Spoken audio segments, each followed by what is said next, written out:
आज की मुरली सुनते हैं। 30 मई 2026। मीठे बच्चे, अपना सब कुछ ईश्वरी सेवा में सफल कर भविष्य बना लो, क्योंकि मौत सिर पर है। प्रश्न: ज्ञान सुनते हुए भी बच्चों में उसकी धारणा क्यों नहीं होती है? उत्तर: क्योंकि विचार सागर मंथन नहीं करना नहीं आता है। बुद्धि देह और देह के संबंधों में लटका हुआ है। पहले जब बुद्धि से मोह निकले, तब कुछ धारणा भी हो। मोह ऐसी चीज है जो एकदम बंदर बना देता है। इसलिए बाप बच्चों को पहला पहला वायदा याद दिलाते हैं, देह से देह के सब संबंधों को भूलो और मुझे याद करो। गीत है, भोलेनाथ से निराला कोई और नहीं। ओम शांति।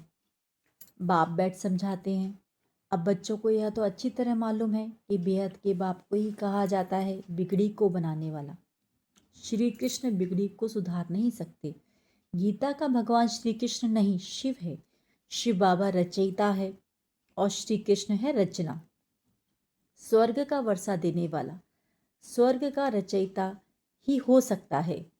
यही भारत की मुख्य बड़े से बड़ी भूल है। श्री कृष्ण को बाबा कोई कह नहीं सकता। वर्षा बाबा से ही मिलता है और भारत को ही मिला था। भारत में ही श्री कृष्ण शहजादा राधे शहजादी गाई हुई है। महिमा ऊंच से ऊंच एक बाप की है। श्री कृष्ण है ऊंच से ऊंच रचना, विश्व का मालिक। उनको कहा जाता है सूर्यवंशी डीटी डिनाइस्टी। गीता आदि सनातन देवी देवता धर्म का शास्त्र है। सतयुग में तो किसको ज्ञान सुनाया नहीं है। संगम पर ही बाप ने सुनाया है। चित्रों में भी पहले यह सिद्ध करना है। दोनों की चित्र देते हैं गीता का भगवान। यह रचयिता है जो पुनर्जन्म रहित है, न कि श्री कृष्ण रचना। तुम जानते हो शिव बाबा ही हीरे तुल्य बनाते हैं। गाया भी जाता है, हीरे तुल्य कौड़ी तुल्य। बच्चों की बुद्धि में यह रहना चाहिए कि बाप का फरमान है, तुम मुझे याद करो और वर्षे को याद करो। वह है बेहद का बाप। कृष्ण तो है हद का मालिक। भल विश्व का राजा बनता है। शिव बाबा तो राजा नहीं है, नहीं है ना। गीता की वास्तव में बड़ी महिमा है, साथ साथ भारत की महिमा है। भारत सब धर्म वालों का बड़ा तीर्थ है। सिर्फ कृष्ण का नाम डालने के कारण सारा महत्व उड़ गया है। इस कारण ही भारत कौड़ी तुल्य बन गया है तो ड्रामा अनुसार, परंतु सावधान करना होता है। बाप समझाते हैं बहुत अच्छी रीति है। बाप समझाते बहुत अच्छी रीति है। दिन प्रतिदिन कोई कोई बातें सुनाते रहते हैं तो फिर पुराने चित्रों को बदलकर दूसरा बनाना पड़े, यह तो अंत तक होता ही रहेगा। बच्चों को बुद्धि में अच्छी रीति रखना चाहिए। शिव बाबा हमको वर्षा दे रहे हैं। कहते हैं माँ में कब याद करो तो विकर्म विनाश होंगे। श्री कृष्ण को याद करने से विकर्म विनाश नहीं होंगे। वह तो सर्वशक्तिमान तो है नहीं, सर्वशक्तिमान बाप है। वर्षा भी वह देते हैं। मनुष्य कृष्ण को ही याद करते रहते हैं। अच्छा समझो, कृष्ण ने कहा है, वह भी कहते हैं देह के संबंध छोड़ मामे का याद करो। आत्मा तो बाप को याद करेगी ना। कृष्ण तो सभी आत्माओं का बाप नहीं है। यह सब विचार सागर मंथन कर बुद्धि में धारण करना चाहिए। कोई कोई मोह में फंसे रहने के कारण फिर धारणा नहीं कर सकते। तुम गाते आए हो और संग तोड़, बाप संग जोड़ेंगी। मेरा तो एक दूसरा ना कोई। परंतु मोह फिर ऐसी चीज है जो एकदम बंदर बना देते हैं। मोह में बंदर में मोह और लोभ बहुत होता है। साहूकार लोगों को भी समझाया जाता है कि अभी मौत सामने खड़ा है, यह सब ईश्वरी सेवा में लगाओ, भविष्य बना लो। परंतु बंदर मुआफिक लटक पड़ते हैं, छोड़ते नहीं हैं। बाप कहते हैं जो भी देह सहित देह के संबंध है उनसे बुद्धियों घटाओ, बाप की श्रीमत पर चलो। तुम कहते हो यह धन बाल बच्चे आदि सब ईश्वर ने दिया है। अब वह खुद आए हैं, कहते हैं तुम्हारा यह धन दौलत आदि सब खत्म हो जाना है। इनकी दबी रही धूल में इनकी राजा खाए। अर्थक्वेक आदि होगी, यह सब खलास हो जाएगा।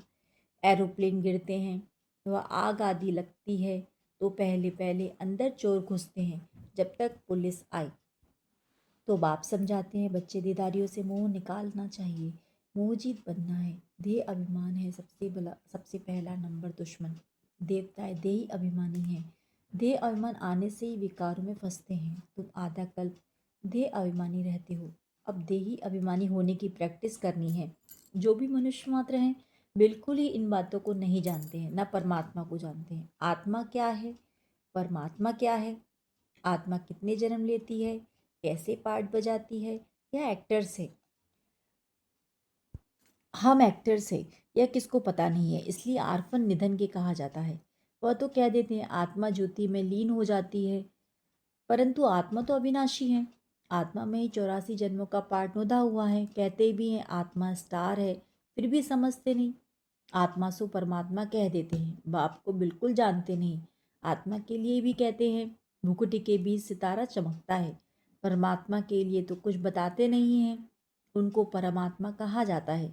वह भी परम धाम में रहते हैं, वह भी बिंदी हैं, सिर्फ पुनर्जन्म रहित है। जैसी आत्माएं पुनर्जन्म में आती हैं, परमात्मा के लिए कहा जाता है ज्ञान का सागर, आनंद का सागर, पवित्रता का सागर है। देवताओं को यह वर्षा किसने दिया? बाप ने। सर्वगुण संपन्न, 16 कला संपूर्ण, इन देवताओं जैसा अभी कोई है नहीं। उन्हों को यह वर्षा कैसे मिला, यह कोई को पता नहीं। बाप ही आकर समझाते हैं। उनको ही ज्ञान का सागर कहा जाता है। इस समय आकर ज्ञान देते हैं, फिर प्रायलोप हो जाता है, फिर होती है भक्ति। उनको ज्ञान नहीं कहा जा सकता। ज्ञान से तो सद्गति होती है। जब दुर्गति हो तब सर्व का सद्गतिदाता ज्ञान का सागर आए। बाप ही आकर ज्ञान स्नान कराते हैं। वह तो पानी का स्नान है, उससे सद्गति हो नहीं सकती। यह थोड़ी बातें भी धारण करनी चाहिए। मुख्य जो अच्छे अच्छे चित्र हैं वह बड़े होने चाहिए, जो कोई अच्छी रीति समझ जाए। अक्षर बड़े अच्छे हों। चित्र बनाने वाले को यह बुद्धि में रखना चाहिए, किसी को भी बुलाना है, निमंत्रण देकर के आकर परमपिता परमात्मा का परिचय लो और भविष्य 21 जन्म के लिए बाप से वर्षा लो। भाइयों बहनों, पारलौकिक बाप से बेहद सुख का स्वराज्य कैसे मिलता है, सो आकर समझो। बेहद के बाप से वर्षा पाना सीखो। इसमें डरने की तो बात ही नहीं है। बुलाते रहते हैं हे पतित पावन आओ। बाप भी कहते हैं कहाँ महाशत्रु है। पावन दुनिया में जाना है तो पवित्र जरूर बनना है। पतित उनको कहा जाता है जो विकार से जन्म लेते हैं। सत्युग त्रेता में विष होता नहीं, उनको कहा ही जाता है संपूर्ण निर्विकारी दुनिया। विकार है ही नहीं, फिर यह तुम क्यों पूछते हो बच्चे कैसे पैदा होते हैं? तुम निर्विकारी तो बनो, बच्चा जैसे होना होगा वैसे होगा। तुम यह पूछते ही क्यों हो? तुम बाप को याद करो तो जन्म जन्मांतर के विकर्म विनाश हो जाएं। यह है ही पापात्माओं की दुनिया, वह है पुण्य आत्माओं की दुनिया। यह अच्छी रीति बुद्धि में बिठाना है। भक्ति का फल भगवान आकर देते हैं। बाप ही सर्व की सद्गति कर स्वर्ग का मालिक बनाते हैं। बाप कहते हैं अब पवित्र बनो, मामेकम याद करो। यह है महामंत्र। बाप से वर्षा जरूर मिलेगा। बाप कहते हैं तुम मुझे याद करो तो तुम सतोप्रधान बन जाएंगे। सीढ़ी पर समझाना है, दिन प्रतिदिन हर चीज सुधरती जाती है। इसमें क्लियर कर लिखना है ब्रह्मा द्वारा आदि सनातन देवी देवता धर्म की स्थापना। जब आदि सनातन देवी देवता धर्म था और कोई धर्म नहीं था। जो पवित्र बनते हैं वही पवित्र दुनिया में आएंगे। जितनी ताकत तुम्हारे में बढ़ती जाएगी उतना पहले आएंगे। सब इकट्ठे तो नहीं आएंगे। यह भी जानते हो सत्युग देवता में देवी देवताएं बहुत थोड़े होते हैं, पीछे वृद्धि को पाते हैं। प्रजा में तो ढेर होंगी। समझाने वाले भी बड़े अच्छे चाहिए। बोलो बेहद के बाप से आकर के वर्षा लो। जिसको पुकारते हो हे बाबा, उनका वास्तव में नाम ही शिव है। ईश्वर व प्रभु भगवान कहने से यह नहीं समझते कि वह बाप है, उनसे वर्षा मिलना है। शिव बाबा कहने से वर्षा याद आता है। उनको कहते हैं शिव परमात्मा नमः। परमात्मा का नाम तो बताओ। नाम रूप से न्यारा कोई नहीं है, उनका तो शिव नाम है। सिर्फ शिवाय नमः भी नहीं कहना है, शिवाय परमात्मा नमः। हर एक अक्षर को बहुत अच्छी रीति क्लियर कर समझाना होता है। शिवाय नमः कहने से भी बाप का मजा नहीं आता। मनुष्य ने तो सब नाम अपने ऊपर रख दिए हैं। तुम जानते हो मनुष्य को कभी भगवान नहीं कहा जाता। ब्रह्मा विष्णु शंकर को भी देवता कहा जाता है। बाप रचयिता तो एक ही निराकार है। जैसे लौकिक बाप बच्चों को रसते हैं ना, वर्षा देते हैं, वैसे बेहद का बाप भी वर्षा देते हैं। भारत को विश्व का मालिक बनाते हैं। सारी दुनिया का पतित पावन एक ही बाप है। यह थोड़े ही कोई जानते हैं। हमारे धर्म स्थापक भी इस समय पतित हैं, कब्र दाखिल हैं। अभी सबकी कयामत का समय है। बाप ही आकर सबको उठाएंगे। कयामत के समय ही खुदा भगवान आते हैं। वही ज्ञान का सागर है। लिखा हुआ है, सागर के बच्चे भस्मीभूत हो गए थे, अर्थात कामचिता पर बैठ काले आयरन एजेंट बन गए थे। फिर सुंदर कैसे बनेंगे? बाप कहते हैं, याद की यात्रा से। योग अक्षर कहने से मनुष्य मूझ जाते हैं। बाप कहते हैं, मुझे याद करो तो अंतमति सुगति हो। जितना सहज समझाते हैं, फिर भी यह बातें बुद्धि में क्यों नहीं बैठती हैं? धी अभिमान बहुत है, इसलिए धारणा नहीं होती है।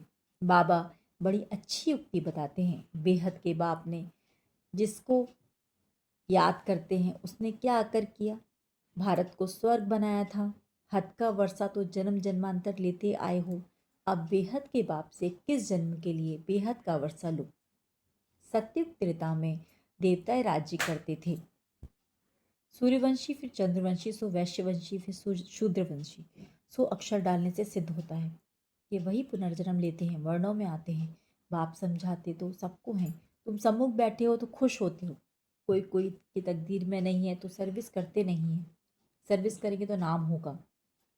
कहेंगे बाबा की बच्चियाँ कितनी होशियार हैं, सब काम करती हैं, हमको स्वर्ग की बादशाही का वर्षा देती हैं। यह बख्तर माल भी देती हैं। यह चित्र है अंधों के आगे आईना। इसमें जादू आदि की बात ही नहीं है, पवित्रता की ही मुख्य बात है। समझते हैं यह अंतिम जन्म है। स्वर्ग में चलना है तो पवित्र जरूर बनना है। विनाश सामने खड़ा है, पावन जरूर बनना पड़े। सन्यासी घर बार छोड़ते हैं पावन बनने के लिए। बाप कहते हैं, विनाश सामने खड़ा है, मुझे याद करो तो बेड़ा पार हो जाए। अच्छा, मीठे मीठे सिकलदी बच्चों प्रति माता पिता बाप दादा का याद प्यार और गुड मॉर्निंग। रूहानी बाप की रूहानी बच्चों को नमस्ते। हम रूहानी बच्चों की रूहानी बाप दादा को याद प्यार गुड मॉर्निंग और नमस्ते। सदा रहेंगे हंसते, बन जाएंगे फरिश्ते। धारणा के लिए मुख्य सार। विनाश के पहले अपना सब कुछ सफल करना है। यह कयामत का समय है, इसलिए पावन जरूर बनना है। दूसरा, देदारियों से मोह निकाल, मोहजीत बनना है। दे अभिमान जो पहला नंबर दुश्मन है, उस पर विजय पानी है। और सब संग तोड़, बाप से बुद्धि योग जोड़ना है। वरदान, याद के मंत्र द्वारा संकल्प और कर्म में अविनाशी सिद्धि प्राप्त करने वाले सिद्धि स्वरूप भव। आप बच्चे ऑलमाइटी गवर्नमेंट के मैसेंजर हो, इसलिए कोई से भी डिस्कस करने में अपना माइंड डिस्टर्ब नहीं करना। याद का मंत्र यूज करना। जैसे कोई वाणी से या अन्य किसी तरीके से वश नहीं होते हैं तो मंत्र जंत्र करते हैं। आपके पास आत्मिक दृष्टि का नेत्र और मन मनाभव का मंत्र है, जिससे अपने संकल्पों को सिद्ध कर सिद्धि स्वरूप बन सकते हो। स्लोगन, एक्शन कॉन्शियस के बजाय सोल कॉन्शियस बनो। अव्यक्त इशारे, सदा अचल अडोल एक रस स्थिति का अनुभव करो। एक रस का अर्थ यह नहीं है कि पुरुषार्थ की रफ्तार सदा एक जैसी हो। एक रस अर्थात सदा उड़ती कला की महसूसता रहे। सर्व संबंधों की अविनाशी तार एक से जुटी हुई हो। एक बाप, दूसरा ना कोई, यह दृढ़ संकल्प हो। एक भी संबंध कम ना हो। सर्व संबंधों की डोर एक से बंधी हुई हो, तब एक रस स्थिति स्वतः रहेगी। ओम शांति।